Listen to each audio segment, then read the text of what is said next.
ഹരി ഓം. എല്ലാവർക്കും എൻ്റെ വിനീത നമസ്കാരം. ഭഗവാൻ കൃഷ്ണൻ ഗീതയിലൂടെ നല്ല വ്യക്തിത്വത്തെ, നല്ലൊരു സമൂഹത്തെ വാർത്തെടുക്കാൻ മാർഗം കാണിച്ചു തരികയാണ്. നാം ഓരോരുത്തരും തയ്യാറാണെങ്കിൽ ഇവിടെ നല്ലൊരു സമൂഹം കെട്ടിപ്പടുക്കാൻ നമുക്ക് സാധിക്കും. എല്ലാവരും പറയും പുരോഗതി, ഉയർച്ച, ഭിന്നതി എല്ലാം വേണമെന്ന്. പക്ഷെ എങ്ങനെ നമുക്ക് ഉന്നതി കൈവരിക്കാം? ഇതൊരു ചോദ്യമാണ്. ഞാനിത് പറയാൻ കാരണം, പുറത്ത് എന്തെല്ലാം റിസോഴ്സ് ഉണ്ടെങ്കിലും ഒരു മനുഷ്യൻ്റെ മനോഭാവം മാറാത്തോടത്തോളം കാലം അവർക്ക് ഒരു പുരോഗതിയും കൈവരിക്കാൻ സാധ്യമല്ല. പുരോഗതി ഇരിക്കുന്നത് നമുക്ക് കിട്ടുന്ന റിസോഴ്സിലല്ല. റിസോഴ്സ് അതിൻ്റെ ഒരു ഘടകം മാത്രമാണ്. അതിനേക്കാളുപരി നമ്മുടെ മനസ്സിലാണ്. അതെന്താ അങ്ങനെ പറയാൻ കാരണം? മനുഷ്യൻ്റെ മനസ്സ് ഒരു പുരോഗതിക്ക് തയ്യാറാണെങ്കിൽ, അധ്വാനിക്കാൻ തയ്യാറാണെങ്കിൽ നമുക്ക് വലിയ പരിവർത്തനങ്ങൾ ഉണ്ടാക്കാം. ചെറിയ റിസോഴ്സിൽ നിന്ന് പോലും വലിയ മഹാത്ഭുതങ്ങൾ സൃഷ്ടിക്കാൻ സാധിക്കും. അതായത് നിസ്സാരമെന്ന് തോന്നുന്നതിൽ നിന്ന് പോലും ഏറ്റവും മഹത്തായ കാര്യങ്ങൾ സൃഷ്ടിക്കാൻ സാധിക്കും. നോക്കൂ, മനുഷ്യൻ കല്ലിനെന്ത് വില വെച്ചിട്ടുണ്ട്? പക്ഷെ അതേ കല്ല്, അതിൽ നിന്ന് ഡയമണ്ട് വാർത്തെടുക്കുമ്പോൾ എത്രയോ അധ്വാനം കൊണ്ടാണ് ഡയമണ്ട് ഡെവലപ്പ് ചെയ്തെടുക്കുന്നത്. അല്ലെങ്കിൽ അത് വെറും ഒരു സ്റ്റോൺ, ഒരു വെളുത്തൊരു കല്ല്. അതിനെ ചീകി പാകി അതിനെ പല ഫേസ് കൊടുത്ത് അങ്ങനെ അതിനെ ഒരു ഡെവലപ്പ് ചെയ്ത് വരുമ്പോൾ കോടാനുകോടി വിലയുള്ള സാധനമായി. അപ്പോൾ നമ്മുടെ മനുഷ്യ മനസ്സിൻ്റെ മനോഭാവത്തെ വികസിപ്പിക്കാത്തോടത്തോളം കാലം മനുഷ്യനൊരിക്കലും പുരോഗതി ഉണ്ടാവില്ല. നമ്മുടെ ഇവിടുത്തെ രാഷ്ട്രീയ സംസ്കാരം ചെയ്തൊരു മഹാപരാധം. അവനോട് പറഞ്ഞു, നീ അധ്വാനിച്ചില്ലെങ്കിലും വേണ്ടില്ല, നിനക്കെല്ലാ സുഖ സൗകര്യങ്ങളും ഞങ്ങൾ തരാം. അതാണ് ഒരുപക്ഷെ ഇന്ത്യയെ മടിയന്മാരാക്കിയത്. ഇന്ത്യയിലുള്ള കുറേ യുവാക്കൾ, ഈ ചെറുപ്പക്കാർ മുഴുവൻ ആനുകൂല്യങ്ങളുടെ പിന്നാലെ, അവകാശങ്ങളുടെ പിന്നാലെ നടന്നു. എന്നാൽ ഞങ്ങളുടെ കടമ എന്താണ്, ഞങ്ങൾക്കെന്ത് കൈവരിക്കാൻ സാധിക്കും, അതിനെത്ര അധ്വാനിക്കണം, അത് പഠിപ്പിച്ചില്ല. നിങ്ങൾ നോക്കൂ, ഇതേ ജനങ്ങൾ, ഇതേ സമൂഹം വിദേശ രാജ്യങ്ങളിൽ പോയാൽ രാവും പകലും അറിയാതെ കഷ്ടപ്പെടുന്നു. അവരെ കഴിവുകൾ മുഴുവൻ പുറത്തു കൊണ്ടുവരുന്നു. അതുകൊണ്ട് അവർ വളരെ ഉന്നതി പ്രാപിക്കുന്നു. എന്നാൽ അവർ കേരളത്തിലേക്ക് എത്തുമ്പോഴേക്കും സമരവും ഹർത്താലും ബന്ധും കടകൾ പൂട്ടലും ഫാക്ടറി അടയ്ക്കലും, അവസാനം വീട്ടിലങ്ങനെ മാസം മാസം റേഷനും വാങ്ങിച്ച് ആനുകൂല്യവും വാങ്ങിച്ച് ആനുകൂല്യങ്ങൾക്ക് വേണ്ടി മുദ്രാവാക്യം മുഴക്കിക്കൊണ്ട് നാം അങ്ങനെ ഒരു സങ്കുചിത്വത്തിലേക്ക് പോയി. ഇനിയുള്ള തലമുറയെങ്കിലും നമുക്ക് രക്ഷപ്പെടുത്തണമെങ്കിൽ ചെറുപ്പത്തിലേ അവരുടെ ബ്രെയിനിൽ കുത്തിവെക്കണം. അതായത് അധ്വാനിക്കാൻ തയ്യാറുണ്ടോ, അത്ഭുതങ്ങൾ സൃഷ്ടിക്കാൻ സാധിക്കുന്നതാണ്. കാരണം അധ്വാനിക്കുക എന്ന് പറഞ്ഞാൽ ഈ ലോകത്തിൻ്റെ പുരോഗതിക്കൊത്ത് തന്നെ നാം മുന്നോട്ട് പോകാൻ സാധിച്ചാൽ പലതും പഠിച്ചെടുത്ത് പുതിയ കാര്യങ്ങൾ മനസ്സിലാക്കി പുതിയൊരു ലോകത്തെ നമുക്ക് സൃഷ്ടിക്കാൻ സാധിക്കും. അത്ര കഴിവാണ് മനുഷ്യൻ്റെ ബ്രെയിൻ്റെ അകത്ത്. പക്ഷെ ആ ബ്രെയിൻ വികസിക്കണമെങ്കിൽ അവൻ കാലത്തിനൊത്ത് മുന്നോട്ട് പോകാനുള്ള ആ പ്രയത്നം, അധ്വാനം, പരിശീലനം, പ്രയത്നം അവൻ ചെയ്യാൻ തയ്യാറാവണം. അതാണ് നമുക്ക് ഇന്ന് വേണ്ടത്. സ്വാമി വിവേകാനന്ദജിയൊക്കെ വളരെ ശക്തമായി പറഞ്ഞതാണ്, നിങ്ങൾ പ്രയത്നിക്കാൻ തയ്യാറുണ്ടോ, നിങ്ങൾക്ക് അത്ഭുതങ്ങൾ സൃഷ്ടിക്കാൻ സാധിക്കും. അധ്വാനിക്കുന്നവൻ്റെ ജീവിതമാണ് അഭ്യുന്നതിയിലേക്ക് പോകുന്നത്. മടിയനായിട്ട് നടന്നാൽ, മടിയനായിട്ടിരുന്നാൽ, വെറും അവകാശങ്ങൾക്ക് വേണ്ടി ഒരു ഭാഗത്തിരുന്നാൽ ആനുകൂല്യങ്ങൾ സർക്കാർ തരുമായിരിക്കാം. സർക്കാരിന് അങ്ങനെയുള്ളവരെ വേണ്ടത്. കാരണം അധ്വാനിക്കാൻ തുടങ്ങിക്കഴിഞ്ഞാൽ അവൻ സമ്പന്നനാവും. സമ്പന്നനായി കഴിഞ്ഞാൽ പിന്നെ അവൻ ഗവൺമെൻറ്റിനെ വകവയ്ക്കില്ല. അവൻ്റെ ലോകം സൃഷ്ടിക്കും. പിന്നെ അവൻ നാളെ നേതാവാവും. അതാണ് ലോകം. അപ്പം അതുകൊണ്ട് നമ്മൾ മനസ്സിലാക്കി വയ്ക്കണം, ഇവിടെ പ്രയത്നിക്കുക. അതാണ് നമ്മൾ എന്ത് പ്രയത്നിക്കുക, അവിടെയാണ് നമുക്ക് വേണ്ട വിവേകം വേണ്ടത്. അതാണ് കൃഷ്ണൻ ഗീതയിലൂടെ വളരെ വ്യക്തമായി നമുക്ക് പറഞ്ഞു തരുന്നത്. നാം എത്തി നിൽക്കുന്നത് 13ാമത്തെ ശ്ലോകത്തിലാണ്. അവിടെ കൃഷ്ണൻ നമ്മളെ ഓർമ്മിപ്പിച്ച് ഒന്നുകൂടി നമുക്ക് ആ ശ്ലോകം കണ്ടതിന് ശേഷം പറയാം. യജ്ഞശിഷ്ടാശിനഃ സന്തോ മുച്യന്തേ സർവകിൽബിഷൈ ഭുഞ്ജതേ തേ ത്വകം പാപ ഏ പചന്ത്യാത്മകാരണാത്. കഴിഞ്ഞ ശ്ലോകത്തിൽ കഴിഞ്ഞ ക്ലാസ്സിലും ഞാനത് പറഞ്ഞു.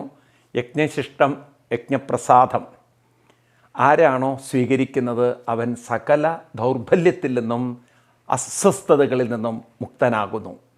എന്നാൽ ആരാണോ സ്വന്തം ഇഷ്ടപ്രകാരം മാത്രമേ ജീവിക്കുള്ളൂ, സ്വന്തം സ്വാർത്ഥ സുഖത്തിന് വേണ്ടി നമ്മൾ പറയല്ലേ ഷോർട്ട് കട്ടുകൾ, എല്ലാ തരത്തിലുള്ള എളുപ്പമാർഗങ്ങളും സ്വീകരിക്കുന്നവൻ അവൻ വലിയ പാപത്തെ ഭുജിക്കുന്നു എന്ന് പറഞ്ഞാൽ എല്ലാ ദുരിതങ്ങളും അനുഭവിക്കുന്നു. ഈ പറയുന്നത് വളരെ വളരെ ഉൾക്കൊള്ളേണ്ട ഒരു കാര്യമാണ്. എനിക്കിക്കാര്യത്തിൽ അച്ഛനമ്മമാരോട് പറയാനുള്ളത്, കുട്ടികളുടെ തലയിൽ ചെറുപ്പത്തിൽ തന്നെ വ്യക്തമായൊരു ജീവിത ദർശനം നമ്മൾ പകർന്നു കൊടുക്കണം. പണം സമ്പാദിക്കുമ്പോഴാണ് ജീവിതത്തിൽ അടിച്ചുപൊളിച്ച് ജീവിക്കാൻ പറ്റുക. പണം വേണ്ടേ, പണം വേണ്ടേ, വീട്ടിൽ സംസാരിക്കണമൊക്കെ അങ്ങനെയിരിക്കും. കുട്ടി എന്ത് ചോദിച്ചാലും നമുക്കതിനൊന്നുള്ള പണമൊന്നുമില്ല, നമ്മളത്ര പണക്കാരൊന്നുമല്ല, നമ്മുടെ പോക്കറ്റ് നോക്കിക്കൊണ്ട് കീശ നോക്കിക്കൊണ്ട് വേണം ജീവിക്കാൻ. അപ്പോൾ കുട്ടിയുടെ തലയിൽ ഇത്രയും ഇങ്ങോട്ട് ഉറക്കിയാണ്. പണമുണ്ടെങ്കിലേ എല്ലാം വാങ്ങിച്ചു കൂട്ടാൻ പറ്റുള്ളൂ, എല്ലാ ആഡംബരത്തിലും ജീവിക്കാൻ പറ്റും. കാരണം ഇവിടെ ആളുകളിങ്ങനെ ലക്ഷറിയിൽ ജീവിക്കുമ്പോൾ എനിക്കും ആ ലക്ഷറി കിട്ടണമെങ്കിൽ, എനിക്ക് ആഡംബര ജീവിതം നയിക്കണമെങ്കിൽ പണം വേണം. ഇതാണ് കുട്ടികളുടെ തലയിൽ ചെറുപ്പത്തിൽ തന്നെ പല അച്ഛനമ്മമാരും പറയാതെ പറഞ്ഞു കൊടുക്കുന്നത്. കുട്ടികൾ ലോകം കണ്ടു വളരുമ്പോൾ അവർ പലരുടെയും ജീവിത സുഖങ്ങളൊക്കെ കാണുമ്പോൾ, അല്ലെങ്കിൽ സൗകര്യങ്ങൾ, സുഖങ്ങളെക്കാളും ഒരു സൗകര്യങ്ങൾ കാണുമ്പോൾ, ഇത്തരം സൗകര്യങ്ങൾ ഉണ്ടാവണമെങ്കിൽ പണം വേണം, പണം വേണം. അപ്പം ഈ പണം എന്നതാണ് തൻ്റെ ലക്ഷ്യം എന്ന് കണ്ട് ഈ കുട്ടികൾ യുവാക്കളായി മാറുമ്പോൾ എങ്ങനെ എളുപ്പത്തിൽ പണം സമ്പാദിക്കാം, അതിനുള്ള ഒരു എളുപ്പ വഴികൾ, ഷോർട്ട് കട്ടുകൾ, ചുരുൾവഴികൾ അവരന്വേഷിക്കും. അങ്ങനെ അവർ കുറുക്കു വഴികൾ അന്വേഷിച്ച് പണത്തിൻ്റെ പിന്നാലെ പോകുമ്പോഴാണ് പല തെറ്റായ ലോകത്തിൽ ചെന്ന് വീഴുന്നത്. പല പെൺകുട്ടികളും ചെന്ന് വീഴുന്നത് അവസാനം ഒരു കുടുംബം മുഴുവൻ ആത്മഹത്യ ചെയ്യുന്ന കഥകൾ നമ്മൾ കേട്ടിട്ടില്ലേ?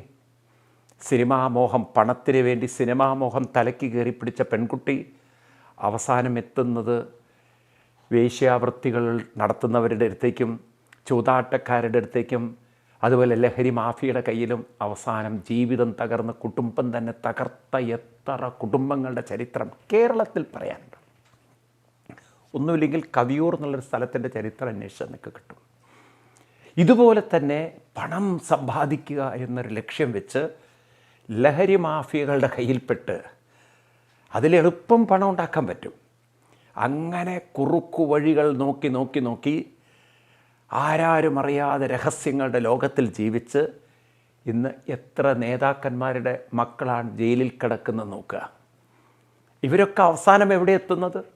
ദിവസവും പത്രത്തിൽ കാണാറില്ലേ, ശരീരത്തിൻ്റെ പല ഭാഗത്തും സ്വർണം ഒളിപ്പിച്ചു വെച്ച്, മനുഷ്യൻ്റെ വിസർജനത്തിൻ്റെ സ്ഥലങ്ങളിൽ പോലും സ്വർണം കയറ്റി വെച്ച്, എന്നിട്ടൊക്കെ കൊണ്ടുവന്ന അവസാനം അഴിയെണ്ണുന്ന ആളുകളുടെ കഥ.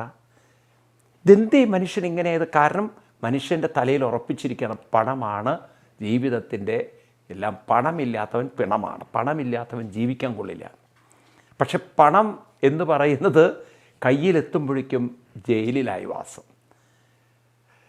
കുറേ കഴിഞ്ഞാൽ സമൂഹം അവരെന്നും കാണുന്നത് എങ്ങനെയാണ്? ആ കുറ്റബോധത്തിൽ നിന്ന് അവർക്ക് രക്ഷപ്പെടാൻ പറ്റുമോ? എത്ര നിങ്ങൾ പണം ഉണ്ടാക്കിയാലും കള്ളത്തരത്തിലുണ്ടാക്കിയതാണ്. ഈ കുറ്റബോധം ഇനി നാട്ടുകാർ നിങ്ങളെ പറഞ്ഞില്ലെങ്കിലും ഒരൊറ്റ നോട്ടം കൊണ്ട് അവരെ കാണുമ്പോൾ തന്നെ അവൻ എന്നെ നോക്കുന്നത് ഞാനൊരു കള്ളനാണെന്നുള്ള നിലയ്ക്കാണല്ലോ, ആ സംശയം മനസ്സിൽ വന്ന് വെന്ത് നേറി ചത്തുപോവാം. മര്യാദയ്ക്ക് സമ്പാദിക്കാത്തവർക്കൊക്കെ കുറ്റബോധങ്ങളും നിരാശയും അവനവനോട് വെറുപ്പും തന്നെ ഉണ്ടായിട്ടുള്ളൂ. ഇവരൊന്നും സാമ്രാജ്യങ്ങൾ ആസ്വദിച്ചവരല്ല, സാമ്രാജ്യങ്ങൾ ഉണ്ടാക്കിയവരുണ്ടായിരിക്കാം. ദാവൂദ് ഇബ്രാഹിമിനെ പോലുള്ളവരൊക്കെ വലിയ സാമ്രാജ്യങ്ങൾ ഉണ്ടാക്കിയിട്ടുണ്ടാവും.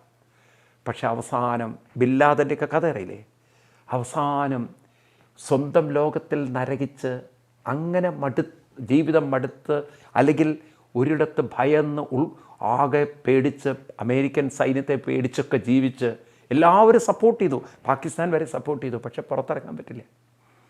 എത്ര എന്തൊക്കെ സുഖങ്ങളുണ്ടെങ്കിലും പേടിച്ച് ജീവിച്ച് അവസാനം ഇരകളായിത്തീരുന്നു പറഞ്ഞു. അവരെ തോക്കിനിരകളാക്കിയില്ലേ, പൊട്ടിത്തെറിപ്പിച്ചില്ലേ പലരെയും. ഇങ്ങനെ എത്ര ആളുകൾ. അപ്പോൾ തെറ്റായ മാർഗത്തിലൂടെ പണം സമ്പാദിച്ചാൽ സാമ്രാജ്യങ്ങളല്ല ഉണ്ടാകുന്നത്, മനസ്സ് തന്നെ നരകത്തിലേക്കാണ് പോകുന്നത്. ഇവിടെയാണ് കുട്ടികൾക്ക് ചെറുപ്പത്തിൽ തന്നെ വിശാല വീക്ഷണം ഉണ്ടാക്കണം. പണം ജീവിതത്തിൽ ആവശ്യമാണ്, പക്ഷേ പണമല്ല ജീവിതത്തെ സന്തോഷിപ്പിക്കുന്നത്. നല്ല ബന്ധങ്ങളാണ്, നല്ല കൂട്ടുകെട്ടാണ്, എല്ലാവരുടെയും അഭ്യുന്നതിയാണ്, എല്ലാവരുടെയും ഉയർച്ചയാണ്. അപ്പോൾ ആ ഉയർച്ച, എല്ലാവരുടെയും ഉയർച്ച, അത് സാധിക്കണമെങ്കിൽ ധർമ്മത്തിൻ്റെ മാർഗത്തിൽ പോകണം, നല്ല വഴിക്ക് പോകണം. ഒന്നുകൂടി വ്യക്തമായി പറഞ്ഞാൽ, ചിലർ ചോദിക്കും, അപ്പോൾ ഇവിടെ കട്ട് എടുത്താലും പാവങ്ങൾക്ക് കൊടുക്കുന്ന കുഞ്ഞാലി മരക്കാരുടെയൊക്കെ കഥകൾ കേട്ടിട്ടില്ലേ? അവർ ഹീറോ ആണല്ലോ. തൽക്കാലം ഹീറോ ആയിരിക്കാം, പക്ഷെ അതിലൊക്കെ ഒരു യഥാർത്ഥ കഥകളിലേക്ക് പോകുമ്പോൾ നമുക്ക് മനസ്സിലാവും, അതിലും അവർക്കും കുറ്റബോധങ്ങളും വിഷമങ്ങളും ഒക്കെ ഉണ്ടായിരിക്കും. എന്നാൽ ഭാരത ഋഷിവര്യന്മാർ നമ്മളോട് പറയുന്നത്, അവനവൻ്റെ മനസ്സിന് നമുക്ക് നമ്മളോടല്ലേ പറയാൻ പറ്റുള്ളൂ. മറ്റുള്ളവർ എങ്ങനെ കാണുന്നു എന്നുള്ളതിനേക്കാൾ നമ്മളെങ്ങനെ കാണുന്നു, നമ്മൾ കൃതാർത്ഥരാണോ, നമുക്ക് സ്വയം ഒരു ബോധ്യം വേണം, നമ്മൾ പോകുന്ന മാർഗം. അപ്പോൾ ഇവിടെ നമ്മൾ പോകുന്ന മാർഗത്തെക്കുറിച്ച് നമുക്കൊരു പൂർണ്ണ ബോധ്യമുണ്ടാവുക. ഇത് എൻ്റെ ജീവിതത്തിൽ എനിക്ക് സംതൃപ്തിയും കൃതാർത്ഥതയും ഉന്നതിയും തരുന്നുണ്ട്. ആ മാർഗത്തിലൂടെ 10 പേരെ നമ്മൾ കൈപിടിച്ചുയർത്താൻ സാധിക്കുക.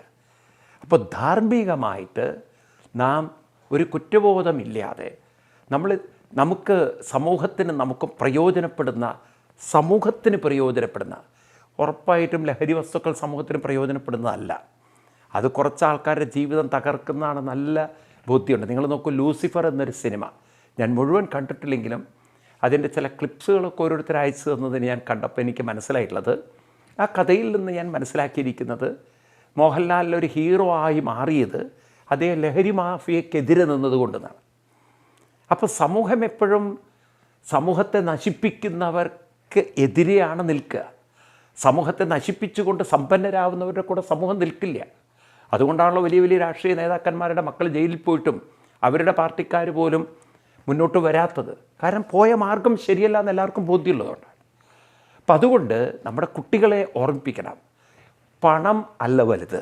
പണത്തിനേക്കാളും വലുതെന്ന് പറയുന്നത് ഒരു മനുഷ്യൻ്റെ ധർമ്മമാണ് വലുത്. അതായത് തനിക്കും മറ്റുള്ളവർക്കും ഉന്നതി ഉണ്ടാകുന്ന, പ്രയോജനമുണ്ടാകുന്ന, മനസ്സിന് അഭിവൃദ്ധി ഉണ്ടാകുന്ന, മനസ്സിന് ശ്രേയസ് ഉണ്ടാകുന്ന ഒരു മാർഗത്തിലൂടെ സഞ്ചരിക്കുമ്പോൾ കിട്ടുന്ന തൃപ്തി ഉണ്ടല്ലോ, അത് പണത്തിന് പോലും തരാൻ പറ്റാത്തായിരിക്കും.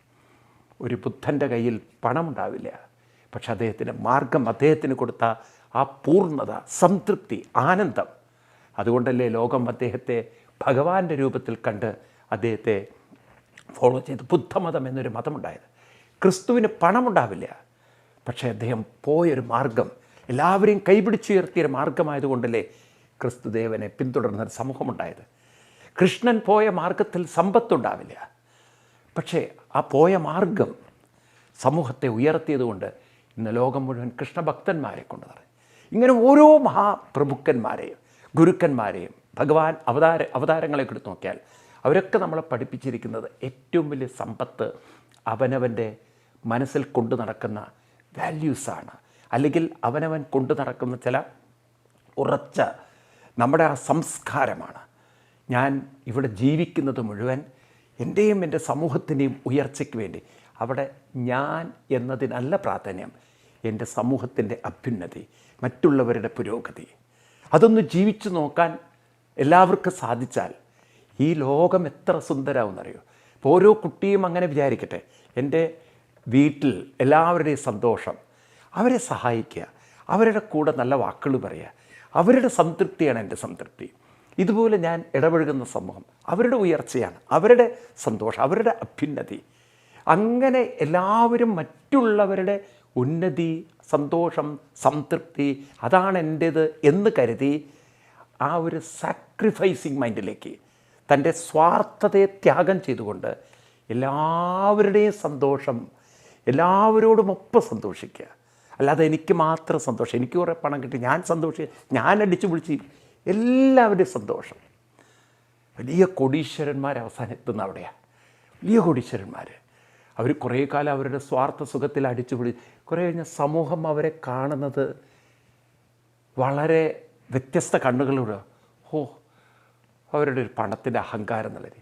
പക്ഷെ അതേ കോടീശ്വരൻ പിന്നെ പാവപ്പെട്ടവരുടെ കൂടെ വന്ന് അവർക്ക് സഹായം ചെയ്ത് അവരുടെ കൂടെ ഭക്ഷണം കഴിച്ച് ഓർഫനേജുകളിൽ പോയി, ഓൾഡ് ഏജ് ഹോമുകളിൽ പോയി അവരുടെ കൂടെ ഇരുന്ന് അദ്ദേഹം സന്തോഷം അനുഭവിക്കുമ്പോൾ തൻ്റെ ലക്ഷൂറിയസ് ആയിട്ടുള്ള റൂമിലിരുന്ന് കിട്ടാത്തൊരാനന്ദമാണ് കിട്ടിയിരിക്കുന്നതെന്ന് എത്രയോ വലിയ സമ്പന്നരെഴുതിയ പുസ്തകങ്ങളൊക്കെ എടുത്ത് വായിച്ചാൽ നമുക്ക് കാണാം. പിൽക്കാലത്തെ പരിവർത്തനം വന്നു. ബുദ്ധൻ അങ്ങനെ വലിയൊരു സമ്പന്ന കുടുംബത്തിൽ ജനിച്ചാണ്. അവസാനം അദ്ദേഹം പരിവർത്തനം വന്ന് ലോകത്തിന് മുഴുവൻ ബുദ്ധനായി.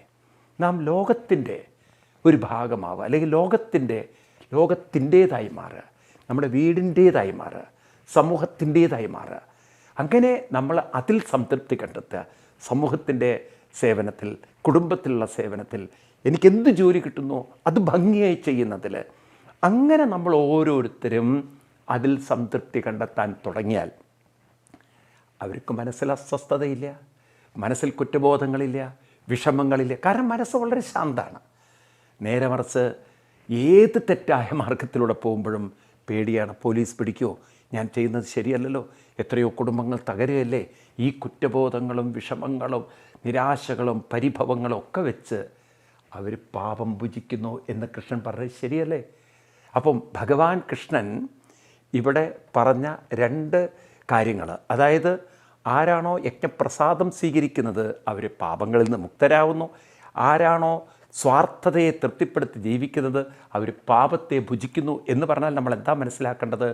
മറ്റുള്ളവരുടെ സേവനത്തിൽ കിട്ടുന്ന സന്തോഷം, മറ്റുള്ളവരെ എനിക്ക് പരിചരിക്കാൻ സാധിക്കുന്നതിൽ കിട്ടുന്ന ആ സന്തോഷവും സംതൃപ്തിയും, അതാണ് എൻ്റെ സുഖം. ഞാൻ അവിടെ എനിക്കല്ല പ്രാധാന്യം കൊടുത്തത്, എനിക്ക് കിട്ടുന്ന ആ സേവനത്തെയാണ്.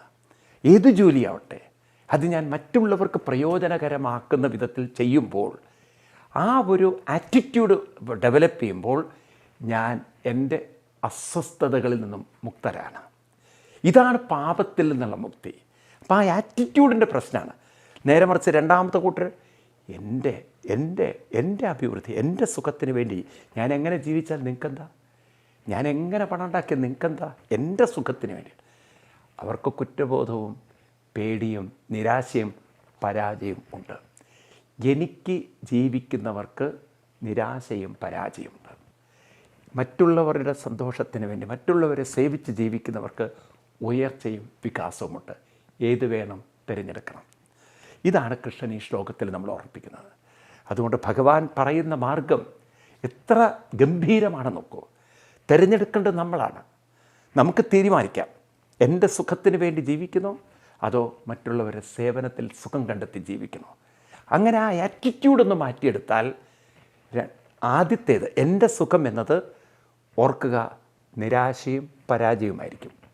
അത് കൊണ്ടെത്തിക്കുന്നത് എവിടെയാണെന്ന് പറയാൻ പറ്റില്ല. ഞാൻ പറഞ്ഞില്ലേ, സ്വന്തം ഞാൻ എങ്ങനെ ജീവിച്ചാൽ എന്താ എന്നൊക്കെ പറഞ്ഞ് ഗർവിൽ ജീവിച്ചവരൊക്കെ അവസാനം ആത്മഹത്യയുടെ വക്കിലെത്തി. എത്രയോ പേര് ആത്മഹത്യ ചെയ്തു പോയി. കാരണം താങ്ങാൻ പറ്റുന്നില്ല നിരാശ, വിഷാദത്തിൽ കൂപ്പുകുത്തി വീണവർ. എന്നാൽ മറ്റുള്ളവരുടെ സന്തോഷത്തിൽ, മറ്റുള്ളവരുടെ സേവനത്തിൽ സംതൃപ്തി അടഞ്ഞവർ, അതിൽ ഒരു സന്തോഷം കണ്ടെത്തിയവർ, അവരെന്നും പൂജിതരാണ്. അത് ഗാന്ധിജിയാവട്ടെ, ക്രിസ്തു ആവട്ടെ, ബുദ്ധനാവട്ടെ, കൃഷ്ണനാവട്ടെ, എല്ലാ മഹാന്മാരും, സ്വാമി വിവേകാനന്ദജിയെപ്പോലുള്ള മഹാന്മാർ, നാരായണ ഗുരുദേവനെപ്പോലുള്ള മഹാഗുരുക്കന്മാർ, ഇവരൊക്കെ അങ്ങനെ ജീവിച്ചു പോയവരാണ്. അതുകൊണ്ടാണ് ലോകം അവരെ എന്നും ആദരവോടെ കാണുന്നത്. ഈ ഒരു ആറ്റിറ്റ്യൂഡ് ചെറുപ്പത്തിൽ തന്നെ നമ്മുടെ കുട്ടികളിൽ വളർത്തിയെടുക്കണം. Why you are living here എന്ന ചോദ്യത്തിന്, ഞാൻ എന്തിനാണ് ഇവിടെ ജീവിക്കുന്നത്? My life is for others happiness എന്ന് നമ്മളെ പഠിപ്പിക്കണം. By serving, for serving others to make others happy എന്നുള്ളതാണ്. ഞാൻ എന്തിനാണ് ഇവിടെ ജീവിക്കുന്നത്? To serve others to make others happy. മറ്റുള്ളവരെ സന്തോഷിപ്പം. ഞാൻ സന്തോഷിപ്പിക്കണമെങ്കിൽ, ഞാൻ സന്തോഷം കൊടുക്കണമെങ്കിൽ എൻ്റെ ഉള്ളിൽ സന്തോഷം വേണം. അപ്പം അങ്ങനെ ജീവിതം കൊടുക്കുക, പകരുക, അങ്ങനെ ആക്കിയെടുക്കുമ്പോൾ അത് തന്നെയാണ് യഥാർത്ഥ കർമ്മ നിയമം. കൊടുക്കുന്നതേ കിട്ടുള്ളൂ. കൊടുക്കുന്നതാണ് നമുക്ക് തിരിച്ചു കിട്ടുന്ന. Every action will follow equal and opposite reaction. അപ്പം നമ്മൾ നല്ലത് കൊടുത്താൽ നമുക്ക് നല്ലത് കിട്ടും. രാമായണത്തിലൊരു കൊച്ചു കഥയും കൂടി പറഞ്ഞ് നമുക്ക് ഉപസംഹരിപ്പിക്കാം. രാമായണത്തിൽ ശ്രീരാമസ്വാമി സീതാദേവിയും കൊണ്ട് വനവാസ യാത്രയിലാണ്. അപ്പോൾ അവിടെ ശ്രീരാമസ്വാമിക്ക് ഗംഗാനദി കടക്കേണ്ടതുണ്ടായിരുന്നു. അപ്പോൾ ഈ ഗംഗാനദി കിടക്കുന്ന സമയത്ത്, ഗംഗാനദിയിൽ സ്വാമി കയറുന്ന സമയത്ത് തോണിയിലേക്ക് കാല് വയ്ക്കുമ്പോൾ ആ തോണിക്കാരൻ സ്വാമിയോട് പറയാം, ശ്രീരാമസ്വാമിയോട് പറയാം, അയ്യോ പ്രഭു, അങ്ങയുടെ കാലൊന്ന് കഴുകിയിട്ട് മതി എൻ്റെ തോണിയിലേക്ക് കാല് വയ്ക്കലെന്ന്. ഈ ഒരു ഭാഗം നിങ്ങൾക്ക് മലയാള രാമായണത്തിൽ കാണാൻ പറ്റില്ല, വ്യാസരാമായണത്തിൽ കാണാൻ പറ്റും. അവിടെ പറയുന്നത്, ഞാൻ അങ്ങയുടെ ക്ഷാളയാമിതവ പാദപങ്കജം എന്നാണ്, ഞാൻ കാലുകളൊന്ന് കഴുകിക്കോട്ടെ പ്രഭു എന്നാണ്. ശ്രീരാമസ്വാമി ചോദിച്ചു, എന്തിനാണ് എൻ്റെ കാലുകൾ കഴുകുന്നത്? വെള്ളത്തിൽ നിന്ന് കരയിൽ നിന്ന് തോണിയിലേക്ക് കാല് വയ്ക്കുന്നതിന് മുമ്പ്. അപ്പോൾ ശ്രീരാമസ്വാമി വിചാരിച്ചു ബഹുമാനം കൊണ്ടൊക്കെയാണ് കാല് കഴുകുക. കാരണം നമ്മുടെ ഭാരതത്തിൽ അങ്ങനെയുള്ളൊരു സംസ്കാരം, വളരെ ആചാര്യന്മാരെയൊക്കെ കാല് കഴുകി സ്വീകരിക്കാം. പണ്ടൊക്കെ അതിഥികളൊക്കെ വീട്ടിൽ വന്നാൽ കാല് കഴുകുമായിരുന്നു. അപ്പോൾ അതുപോലെ പോലെ ഒരു ആദരവാണെന്ന് പറഞ്ഞു. അല്ലല്ലല്ല, മാനുഷീകരണ ചൂർണമസ്തിതേ, അങ്ങയുടെ കാലിലൊരു തരം പൊടിയുണ്ട്. അതെന്താണ്? മാനുഷീകരണ ചൂർണം. അതായത് ഈ തോണിക്കാരൻ കേട്ടിട്ടുണ്ട്, ശ്രീരാമസ്വാമി ഒരു കല്ലിൽ കാല് വെച്ചപ്പോൾ അവൾ സുന്ദരിയായിരുന്നു. കല്ല് അഹല്യയുടെ കഥയാണ് ഓർമ്മിപ്പിക്കുന്നത്. അപ്പോൾ ഒരു കല്ലായിരുന്ന അഹല്യയുടെ ആ രൂപത്തിൽ ശ്രീരാമസ്വാമിയുടെ പാദസ്പർശമുണ്ടായപ്പോൾ ആ കല്ലിൽ നിന്ന് അഹല്യാദേവി പ്രകടമായിരുന്നു. അപ്പോൾ ഇത് ഓർത്തുകൊണ്ടാണ് ഈ തോണിക്കാരൻ പറയാണ്, മാനുഷീകരണ ചൂർണമസ്തിതേ, അങ്ങയുടെ കാലിൽ ഈ മനുഷ്യനുണ്ടാക്കുന്നൊരു തരം പൊടിയുണ്ട്. അപ്പം അതിന് ഈ മരവും കല്ലും തമ്മിൽ എന്ത് വ്യത്യാസം? അതായത് എൻ്റെ തോണി എങ്ങാനും അങ്ങയുടെ കാലിലെ പൊടി തട്ടിയിട്ട് പെണ്ണായാൽ എനിക്ക് പിന്നെ കുടുംബത്തിലേക്ക് പോകേണ്ടി വരില്ല സ്വാമിയെന്ന്. അപ്പോൾ അതാണ്.